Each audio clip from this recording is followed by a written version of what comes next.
सामिल किराम, radio Kuwait की उर्दू नशरियात से हमारा आज का इंतखाब सदाकत अली तिरमिजी का कलाम निदा मिर्जा की आवाज में आपकी समातों की नजर।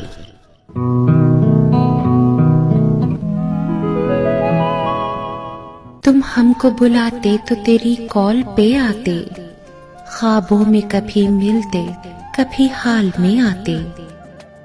हम चाक पे रहते तो तेरे हाथ में रहते, यूं रूप ना देते न खदो खाल में आते। हर साल ही कहते हो कि आऊंगा मैं बाबा, ए काश वो लम्हे भी किसी साल में आते।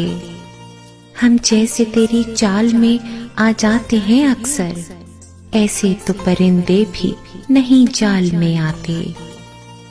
ये नेक अमल तेरे जो अखबार में आए, अच्छा था अगर नामाए आमाल में आते।